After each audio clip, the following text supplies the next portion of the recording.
episode of My Strong Why Show is proudly sponsored by Low Data Publishing, a subsidiary of Low Data Consulting LLC.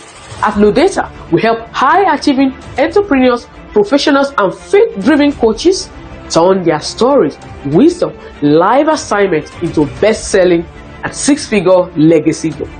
Because your story isn't just a content, it is a currency, a calling, and it is a catalyst for transformation. So if you be sitting on a message that the world needs to hear, don't let fear or confusion set in. Let's help bring your book to life. Book your free consultation now at lodataconsultingllc.com, and I'll see you inside.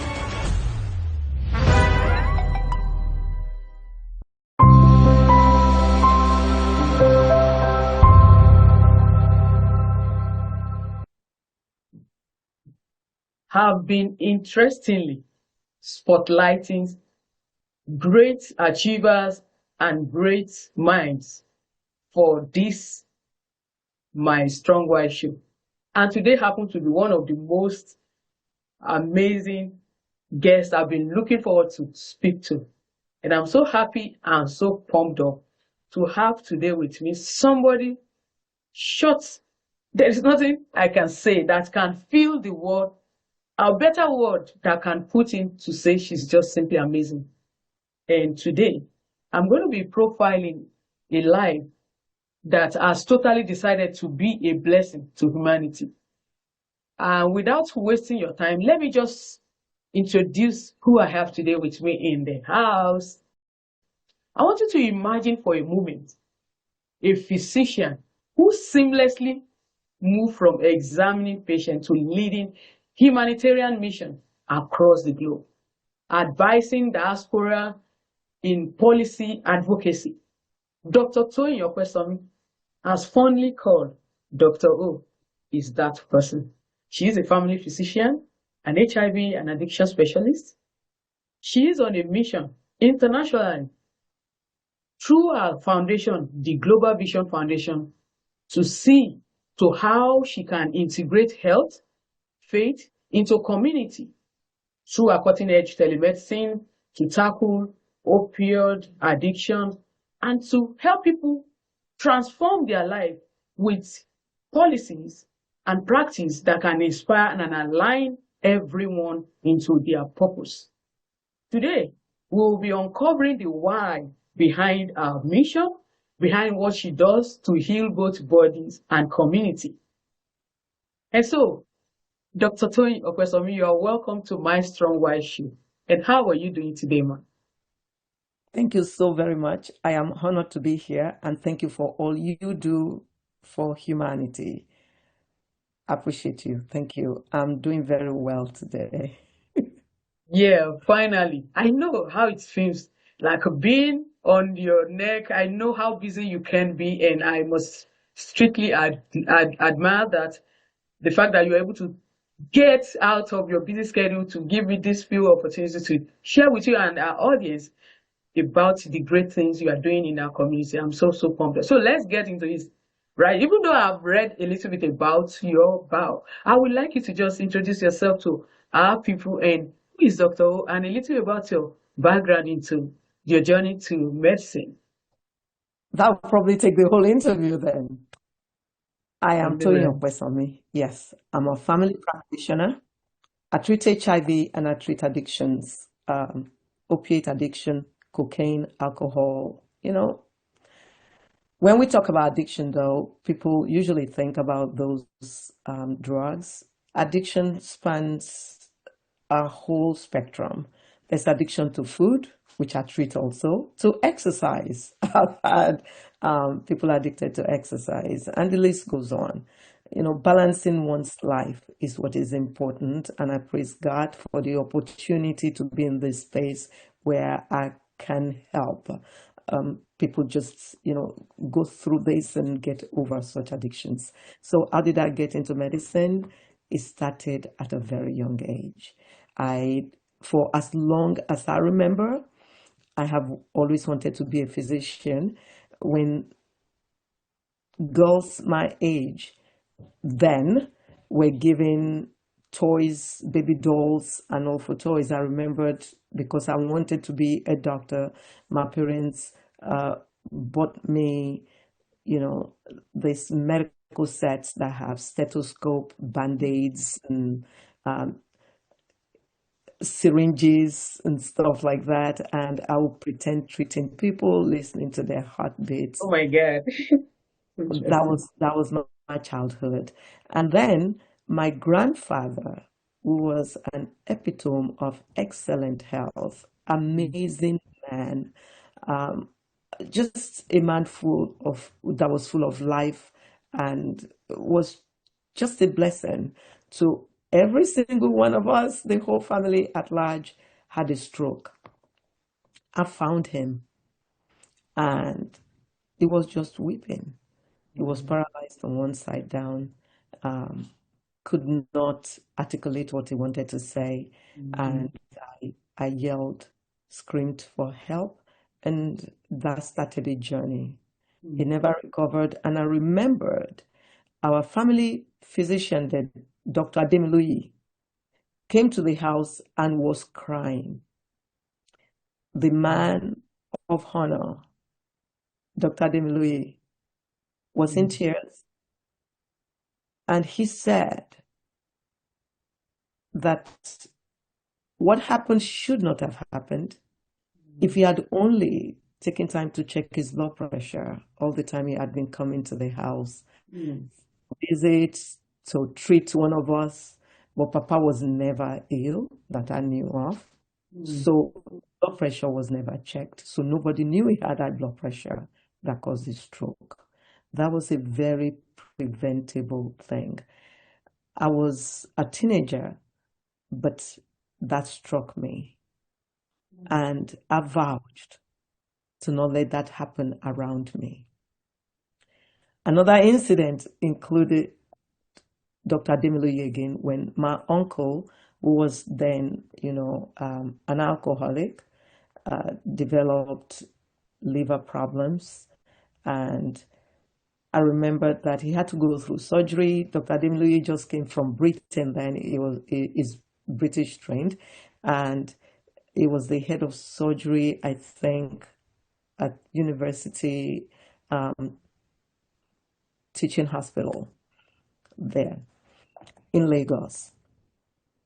So I remember him talking to my parents and explaining to them what needed to be done, that the liver had been damaged. I believe it's been cirrhotic now. I know what he was talking about. But what I understood then was that it was going to cut off all the dead part of the liver.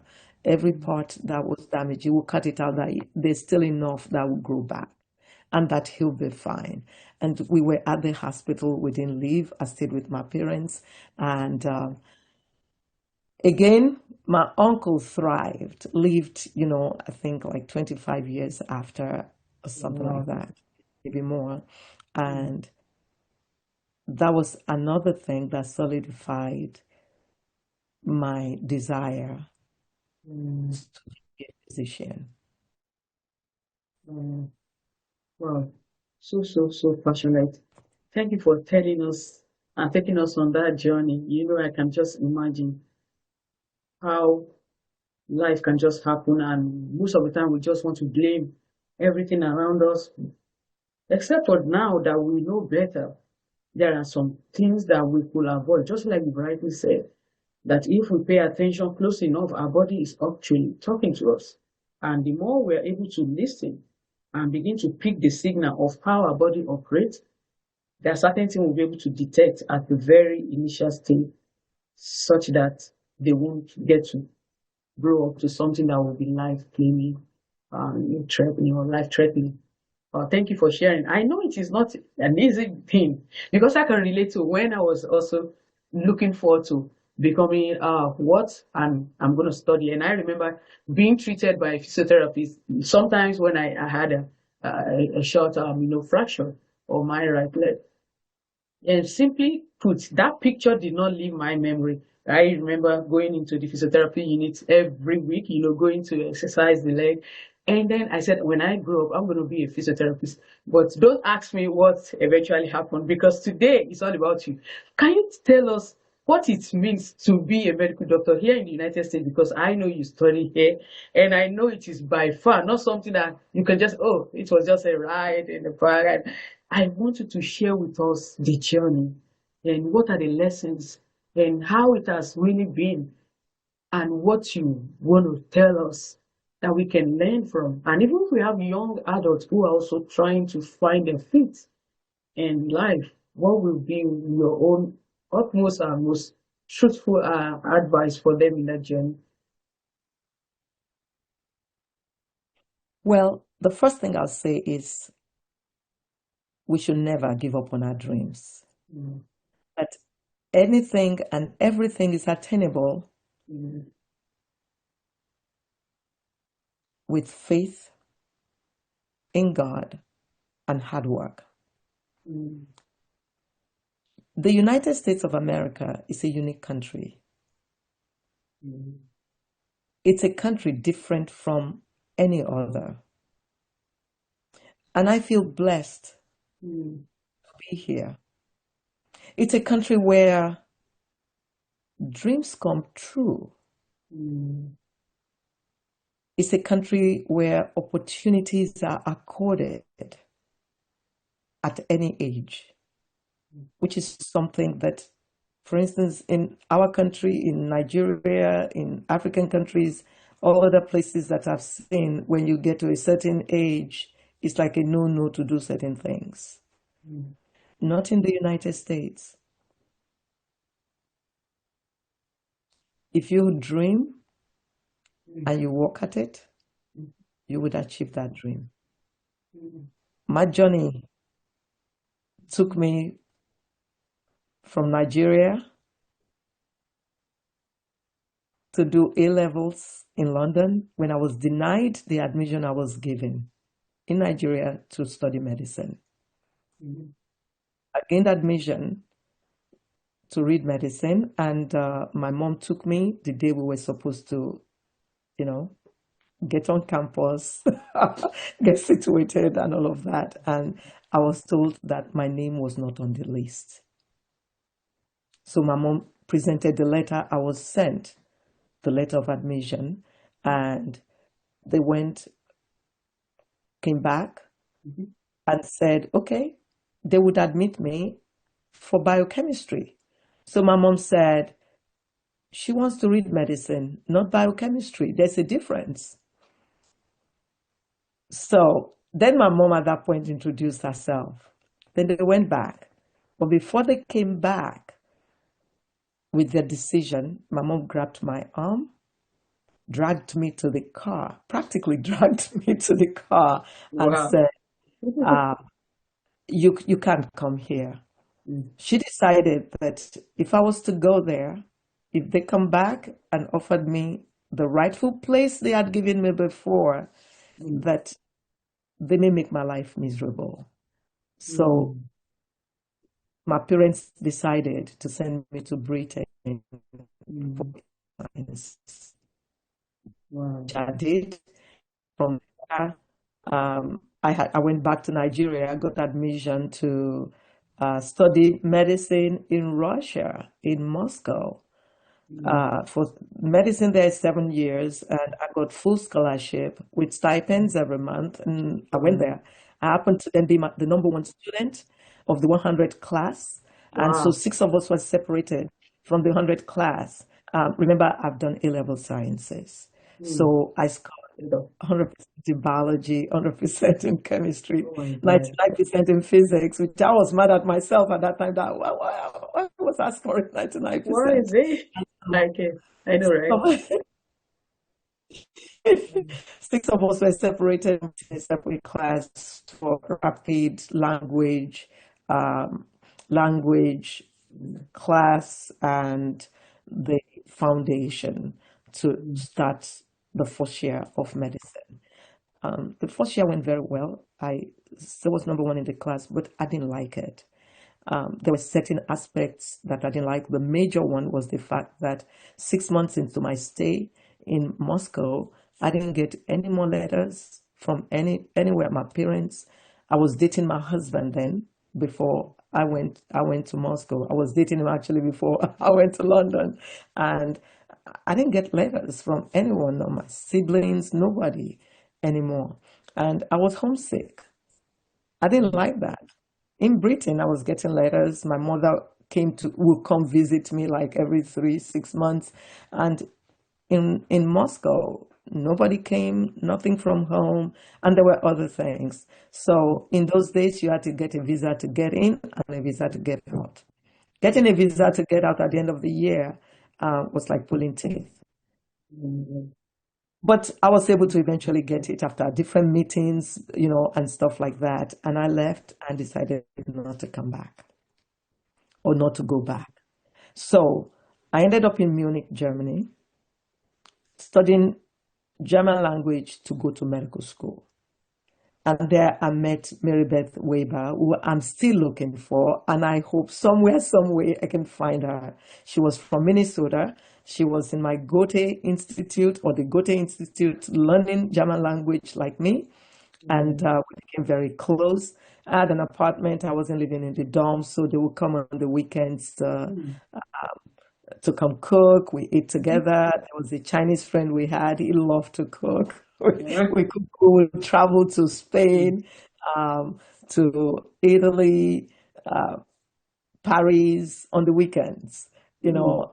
So we got close. We traveled together. And one day she said, why are you studying German to read medicine? You Mm. speak excellent English. Why don't you come to the US? Wow. And study it in the US. And told my mom, and my mom said, Mm. okay, I'll see you in 2 weeks. Pack your bags. And so I did Like, and just ended up like in that. Chicago, just like that. And so got my I-20, went back to Nigeria because that was the system in those days. I don't know what it is now. And, got my F1 visa and then came back to start at the junior college, Malcolm X College in Chicago. I'm from there, University of Illinois at Chicago, where I did first degree in biology, pre-med. United States is the only country that I know where you have to have a first degree before applying for the medical college admission test to go to medical school. Well, my journey held me up another almost 10 years after I graduated Wow. In years. That's in the not banana. US to get, but this country is still so unique, accorded me the opportunity to still get in. I did research at the Johns Hopkins University uh, before then, but then got into the medical school at the Medical College of Pennsylvania. That was the first women's medical college, Mm. I think, in the whole world, but First. definitely in the US. The first women's medical college.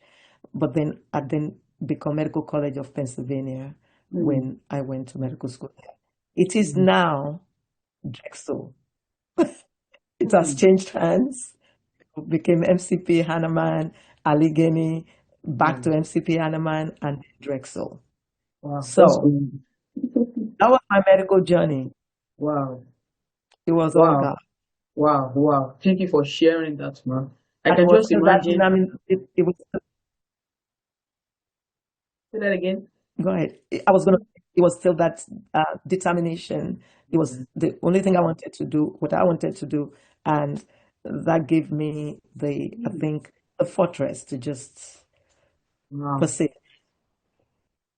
It's not surprising now when we see you go all the way into something you believe in. I can see that the seed is been there all the way back from when you started.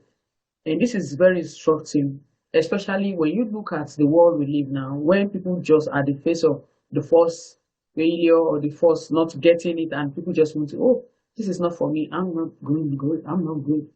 I'm not sure this is for me. And I want to really celebrate that part of you. And because it is all over, it is evidently written. That is what for me. And also to mom, because most of one of these things you shared, I can see a strong pillar behind you that is always giving you the inspiration to continue to go for what you desire to do. Now let's look at your journey into practice. I know you founded Gennesaret Medical Center, and can you share with us what inspired you to start off your private practice, and what were the wake-up call that convinced that you felt your patient needed something more than the normal, just medicine to personal faith anchored care? I must say before I answer that question that I have to appreciate my parents.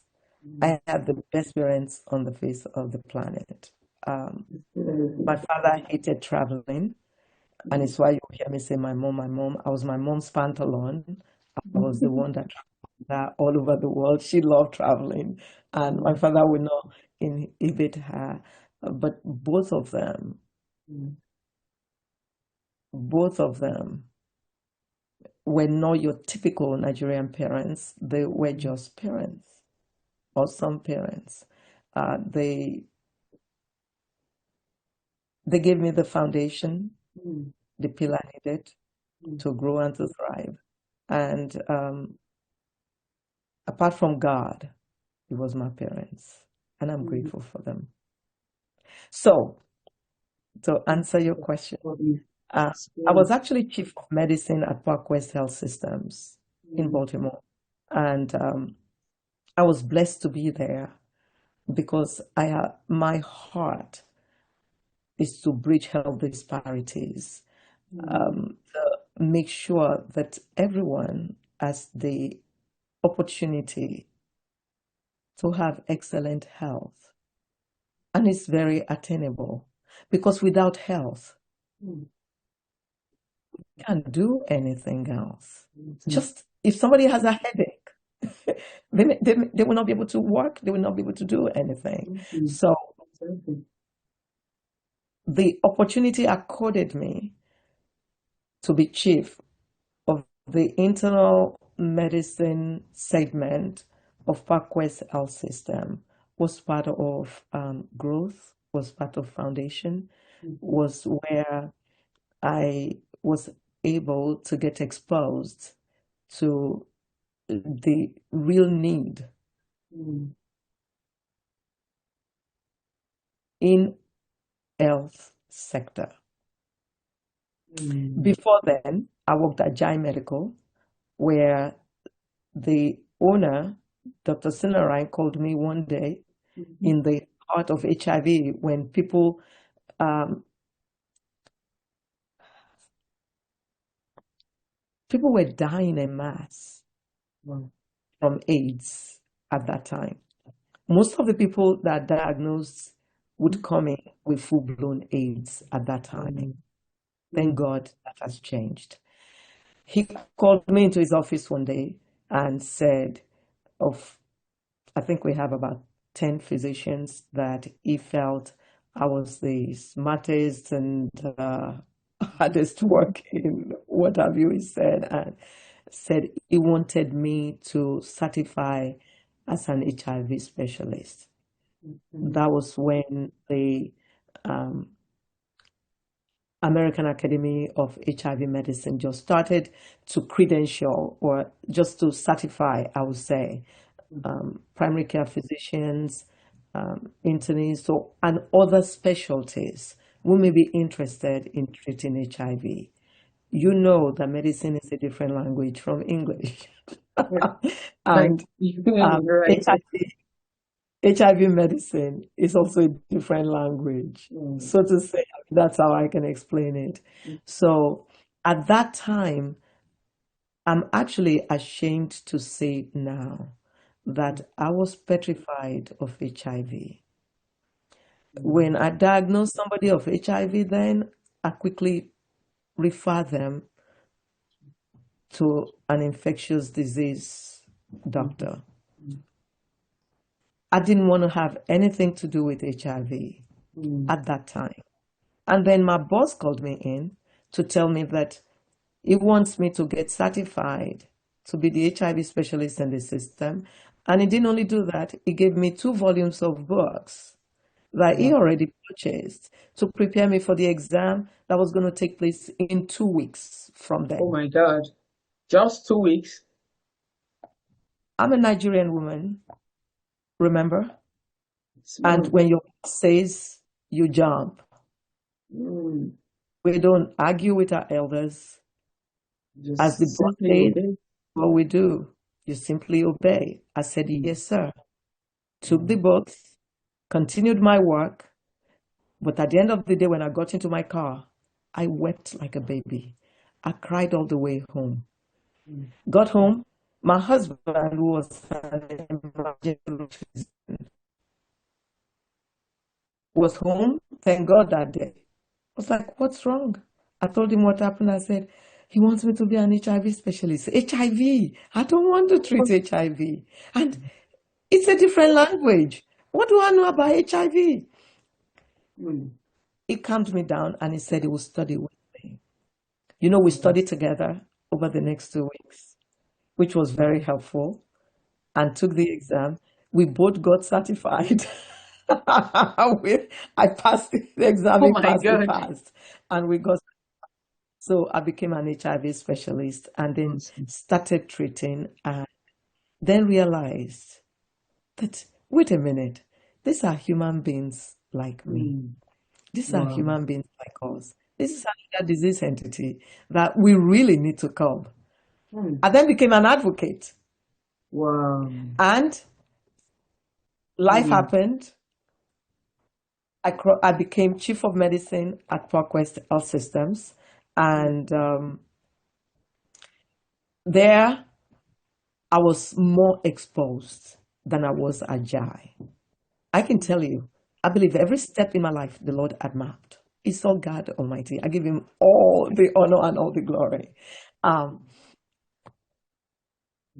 I realized that a lot of the patients I had who were AIDS defined, Mm-hmm. most of them were, Mm-hmm. got HIV through IV drug use, cocaine Wow.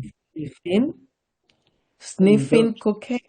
Some people don't Mm. realize, Wow. because when they put this thing in their nose, and if there's a streak of blood in that Who'll have thought of nose, such? put it down into the cocaine and sniff as they share. If one of them have HIV, they would infect Oh my God. the other. Mm.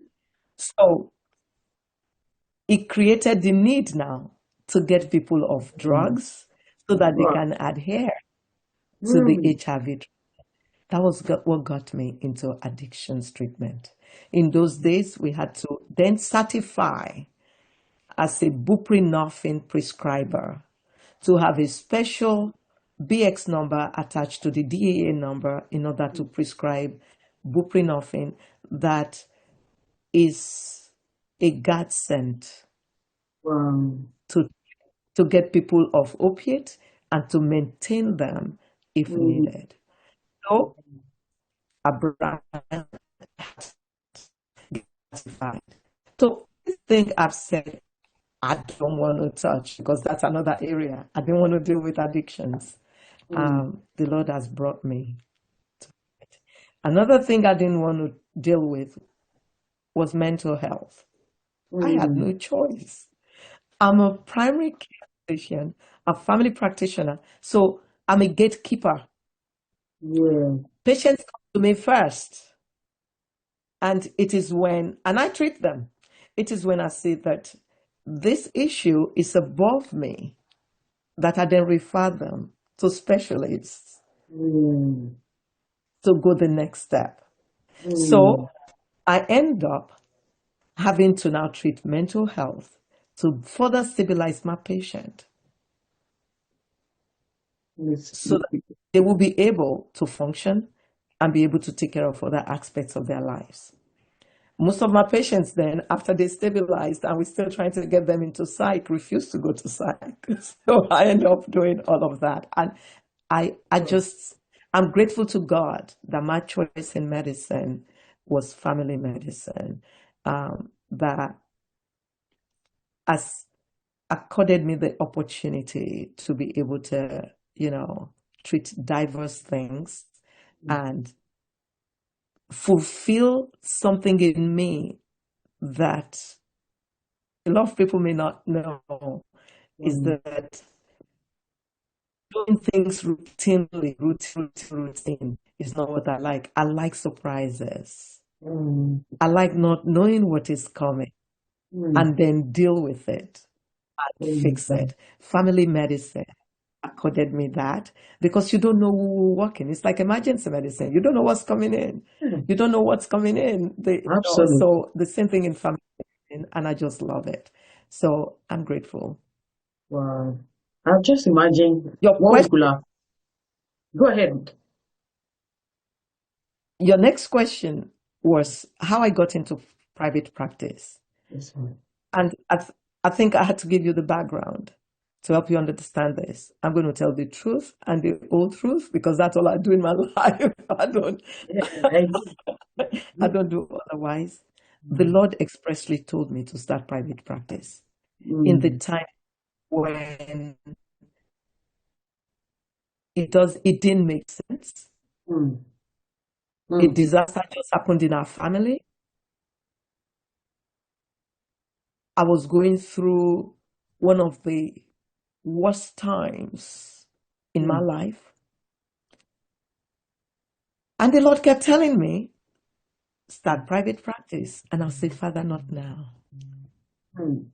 And anywhere I went, anyone who has the gift of prophecy will come to me and say, the Lord just told me you're disobedient to him. Why are you disobedient? And I'll be like, there's no way I'll disobey my God.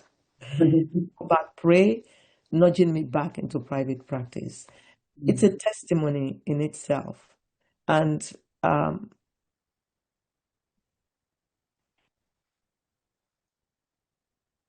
almost lost a leg. Was why I finally got it, that obey. And I did.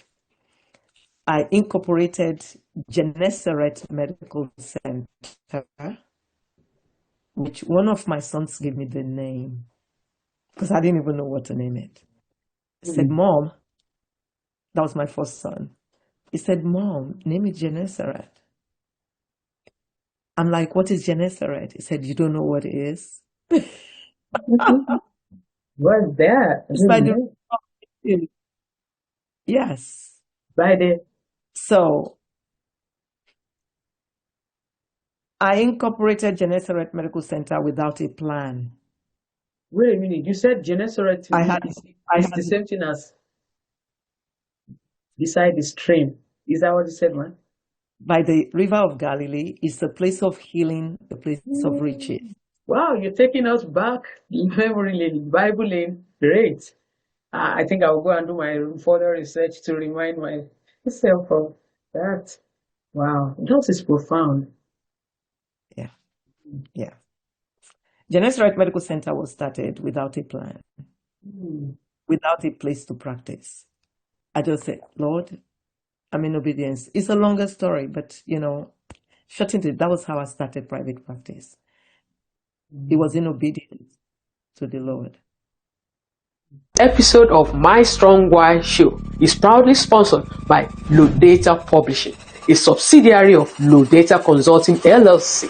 At Low Data, we help high-achieving entrepreneurs, professionals, and faith-driven coaches turn their stories, wisdom, live assignments into best-selling and six-figure legacy book. Because your story isn't just a content, it is a currency, a calling, and it is a catalyst for transformation. So if you be sitting on a message that the world needs to hear, don't let fear or confusion set in.